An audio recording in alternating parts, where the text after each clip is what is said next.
Hi friends, இன்னைக்கு நம்ம பார்க்க போற வீடியோ என்னன்னா, கோயம்புத்தூர்ல இருக்க கீரணத்தம் சாய்பாபா கோயில்ல 12வது வருடம் ஆண்டு விழா நடந்தது. அப்பொழுது சாய்பாபாவுக்கு அபிஷேகங்களும் அலங்காரங்களும் அன்னதான விழாவும் நடைபெற்றது. இந்த நிகழ்ச்சிகள் எல்லாத்தையும் நீங்க பார்க்கணும்னு நினைச்சீங்கன்னா இந்த வீடியோவை ஸ்கிப் பண்ணாம பாருங்க. ஃபர்ஸ்டா பாக்குறவங்க சப்ஸ்கிரைப் பண்ணிக்கோங்க, ஒரு லைக் பண்ணிக்கோங்க, மறக்காம கமெண்ட் பண்ணிக்கோங்க. வாங்க இப்போ நம்ம வீடியோக்குள்ளார போகலாங்களா? சாய்பாபாவுக்கு இப்பொழுது அபிஷேகங்கள் நடக்க போகுது. வாங்க அபிஷேக நிகழ்ச்சிகளை பார்க்கலாம். அபிஷேகங்களை கண்டு நாம் சாய்பாபாவின் அருளை பெறலாங்களா?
அபிஷேக பூஜை முடிஞ்சதும் பாபாவுக்கு அலங்கார பூஜை பண்ணாங்க.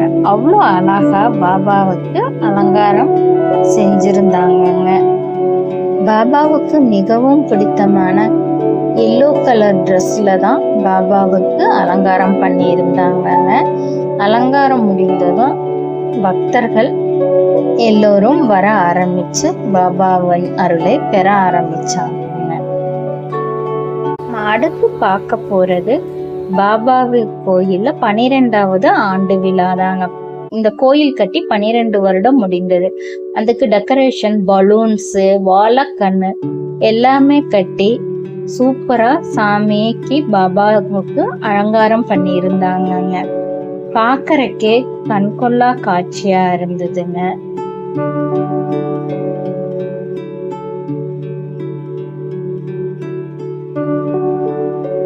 கடைசி நிகழ்ச்சியாக அன்னதான நிகழ்ச்சி நடந்ததுங்க. கோயிலுக்கு வந்திருந்த நூற்றுக்கணக்கான பக்தர்களுக்கும் வேணுங்கிற அளவுக்கு அவங்களுக்கு இல்லைன்னு சொல்லாம வந்த அத்தனை பேருக்கும் அன்னதான நிகழ்ச்சி நடந்ததுங்க. சாய்பா கோயிலுனாவே வியாழக்கிழமையில 3 வேளையிலும் அன்னதானம் நடக்குங்க. இந்த வீடியோவை பார்த்துட்டு இருக்காங்க.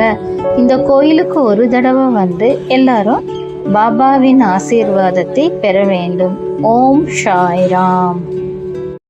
This video is sponsored by BuyNote eShoppingOnline.com. BuyNoteங்கிறதுங்க ஒரு ஆன்லைன் ஷாப்பிங், ஒரு ஆப். இது வீட்டுக்கு தேவையான கிராசரி ஐட்டம்ஸ் ஃபுல்லும் இந்த ஆப்ல இருக்கு. அவங்க சொந்த விருப்பத்தின் பேர்ல இது வாங்கி பயனடைஞ்சிக்கலாம்.